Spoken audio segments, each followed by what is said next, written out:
Southcast Radio, Southcast Radio, Southcast Radio, Hallelujah. Welcome to our live show. This is people waiting for Southcast Radio. Now, ladies and gentlemen, thank you for joining us in South Korea. My name is Eva June, and I will be your Southcast Radio announcer for esteemed episode. The Chingu crew and are here performing in South Korea, Seoul, at the Gyeongbokgung Palace. Look over the beautiful courtyard. Oh, Eva, what does Chingu mean? Chingu means friends. Interesting. In my country, we say kaibigan or kasama. I would love to give a cheer for any win. Chunso Lee, change of the group. Let's have a round of applause for Mary Georgeberry, Sosoruga storyteller. We are happy to cheer and give a great warm welcome to Joe Siciliano, 가수 고 박이 singing Toro. Let's have a round of cheers for Krista Torres Grande Trickster. I am really excited to give a nice welcome for James Kang Cho Young in Cypher Guy.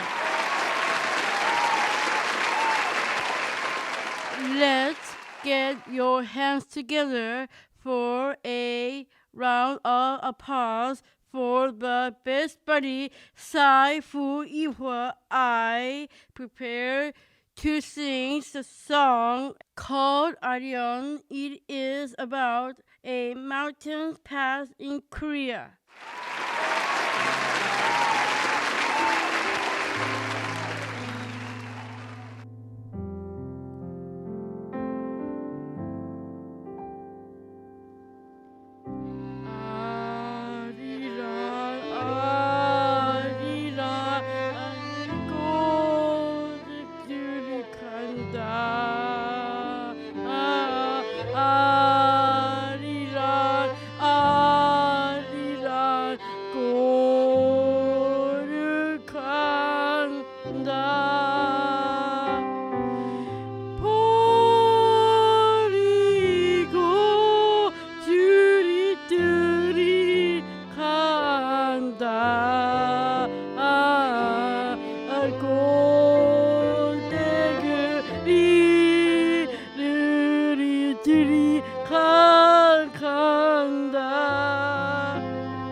This episode, I'm introducing a segment having to do with regional mythical creatures. I'm calling it, what is it? Kaiju Edition. Dragons are a worldwide thing, so they're a common thing in mythology. They come in many forms. Some of them are snake like and often live in water. Many dragons look like a lizard or turtle with the head like an alligator or crocodile. There are also rodent monsters in myths in many places. These are frequently rat-like, with weasel-like faces and bat ears. They look like furry gargoyles. Another type of monster is insect-like, appearing like a giant firefly. These are types of creatures known as kaiju, which is another word for monster. Other than rodents, insects, or reptiles, there are bird-like monsters in myths around the world. There is one in the mythology of Korea. Its name is pronounced Bong Wang. It's their regional version of the phoenix. It's also the symbol of being immortal. Aside from that, it's believed that a feather from it brings protection as well as good fortune to those who hold it. There are other mythological creatures in this part of the world. Many of them have dark and disturbing stories. Some are more disturbing than others. In Korea, kaiju are often referred to as Gwishin, pronounced Gwish-in. The world of monsters is a big one, even though most of them are small or transparent. They're out there, and they live in another part of our world. So take that into account next time you're out in the world and you see something that may or may not be an animal. Particularly if it's transparent and floating off the ground, making a clicking sound while emitting light.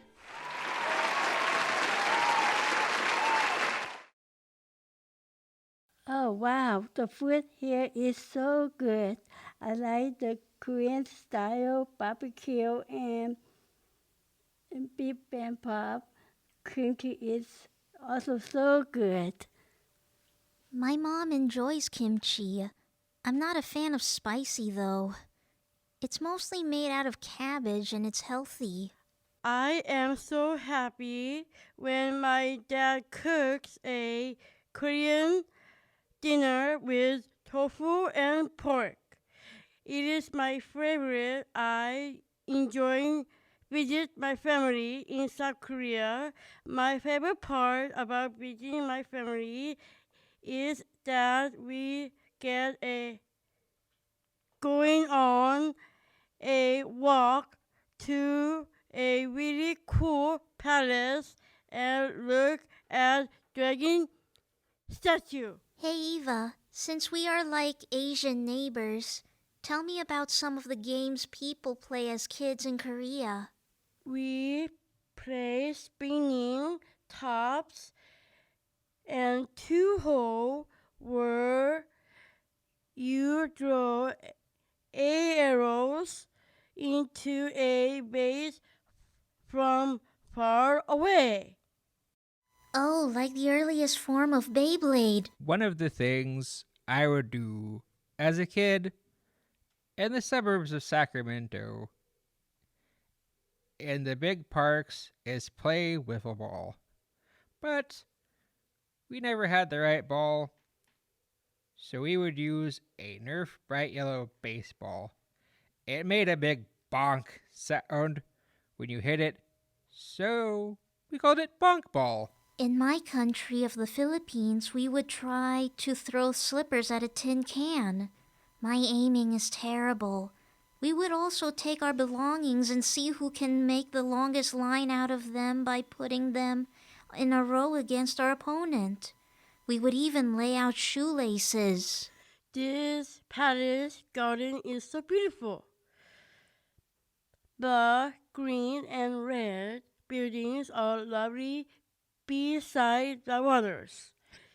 We have walked through the palace grounds before when visiting my family.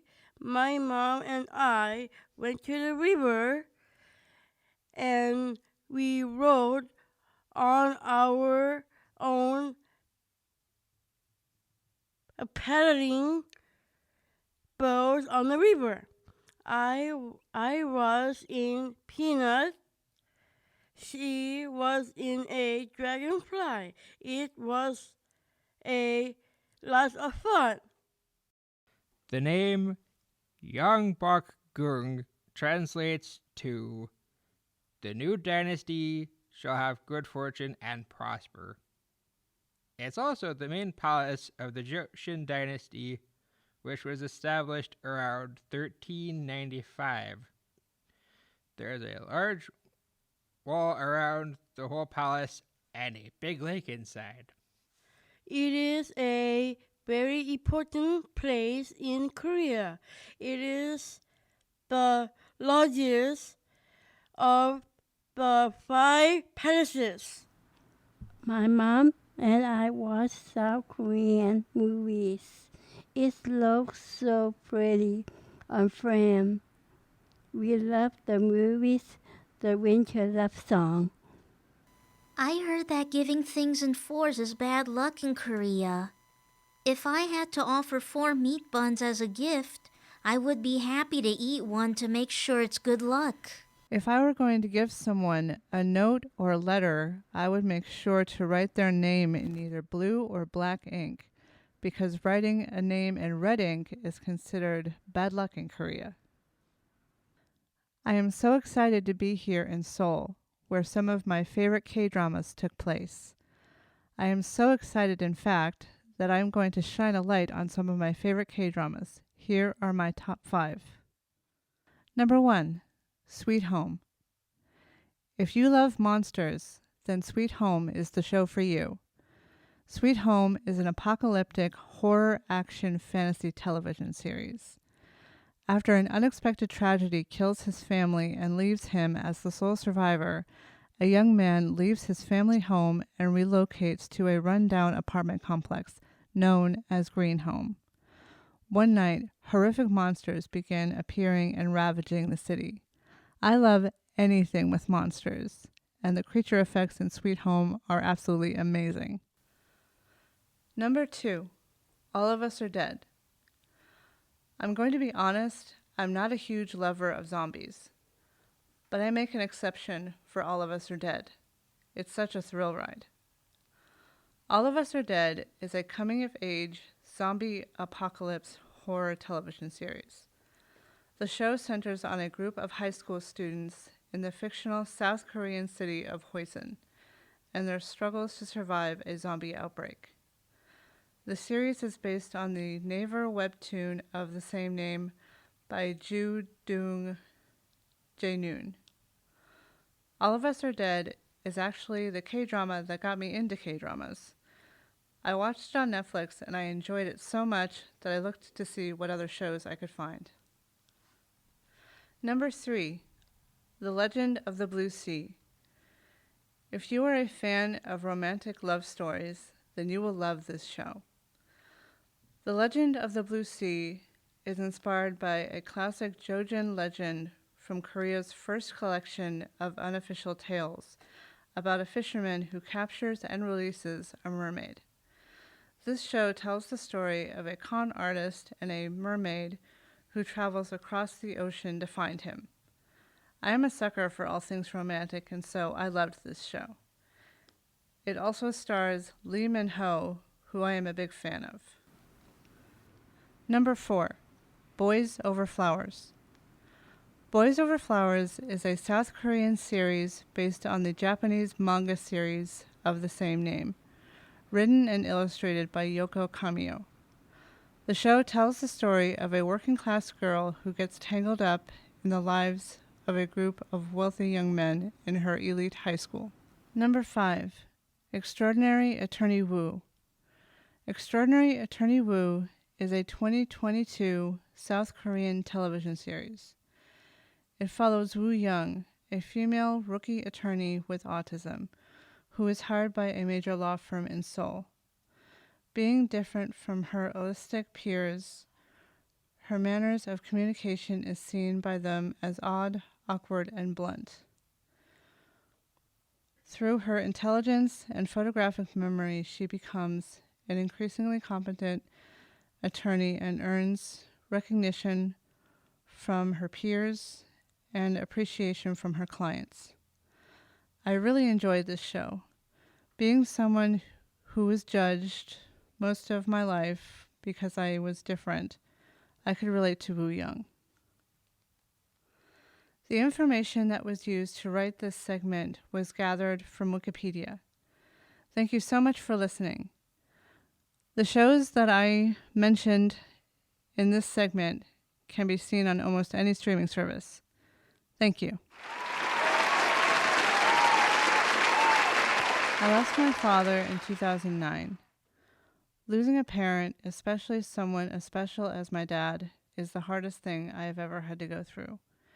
To help with the grief, I sat down and I wrote this poem titled, I Wish You Were Still Here. I wish you were still here to wipe away my tears. I wish I could see you somewhere other than my dreams. I miss the way you always knew what to say and how you always made my fears go away. I hate going on without you. I hate not having you near. I hate that you were stolen from me. I wish you were still here. This poem is dedicated to Eldon Thornsberry. I miss you, Daddy.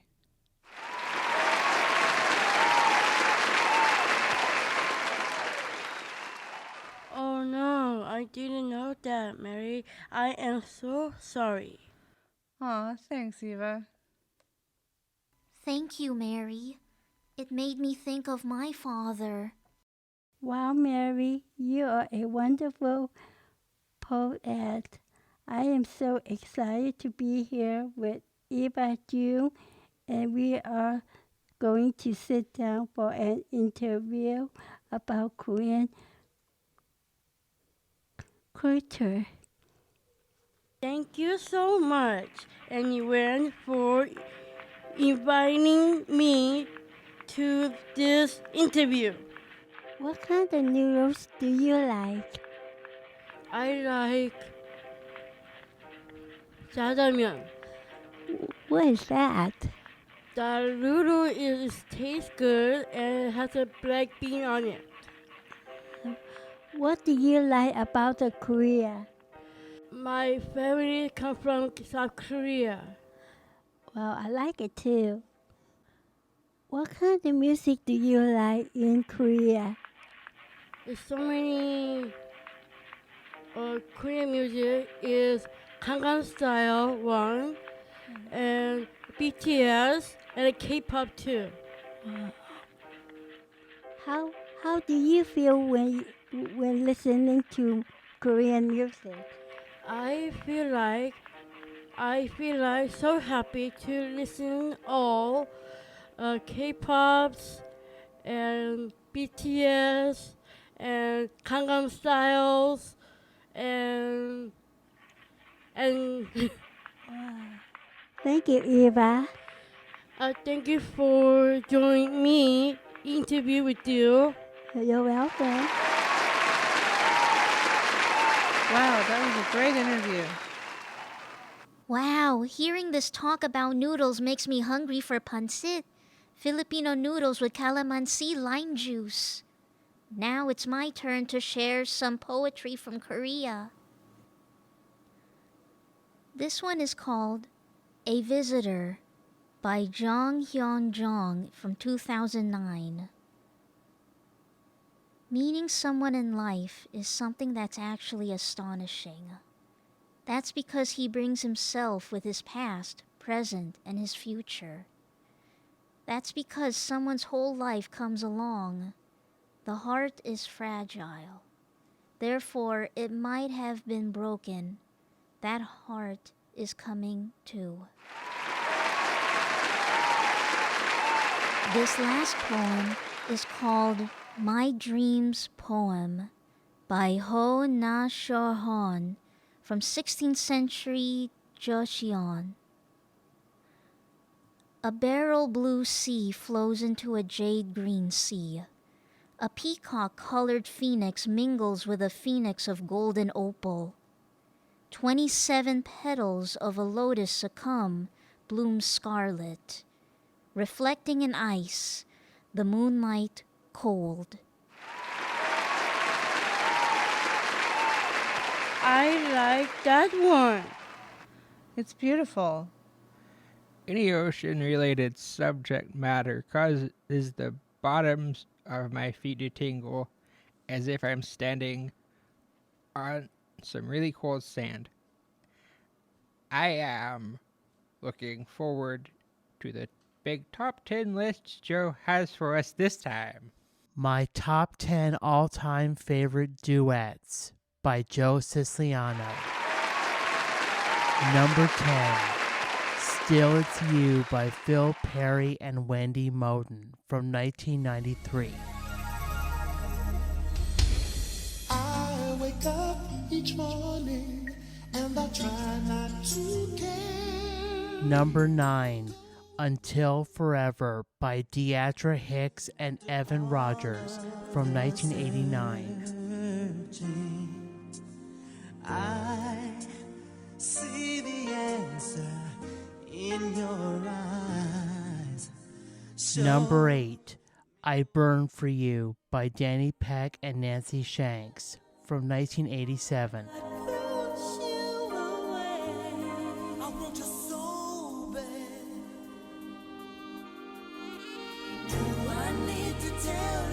Number 7, From This Day On by Howard Hewitt and Brenda Russell from 1994. That I looked into your eyes. You were someone who'd been through. Number 6, Feels Like Heaven by Peter Cetera and Shaka Khan from 1992. I always said I was biding my time. All alone in the dark, I face my fears.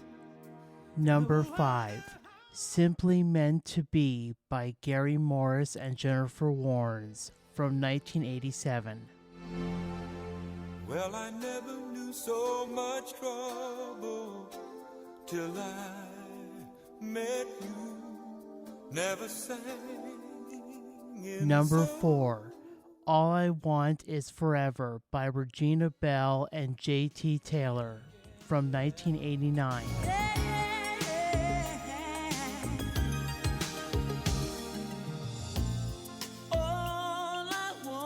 Number 3, The Day I Fall in Love by Dolly Parton and James Ingram from 1993.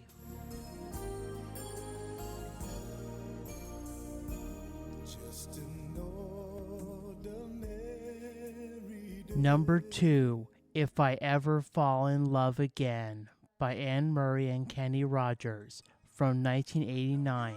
Everything that I've been looking for.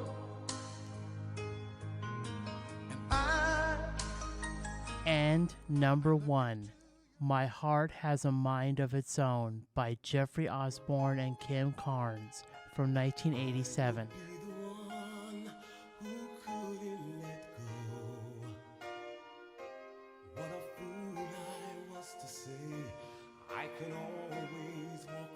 And that is my top 10 list of my all-time favorite duets. I hope you enjoyed this. Thanks for listening. I'll see you next time. Thank you for listening to our first episode focusing on South Korea. Stay tuned for the next episode and put your hands together for the Southcast Radio contributors and musicians. This has been your best buddy, Eva June. Subscribe to keep up with the action here at Southcast Radio. Goodbye. Annyeong. See you next time.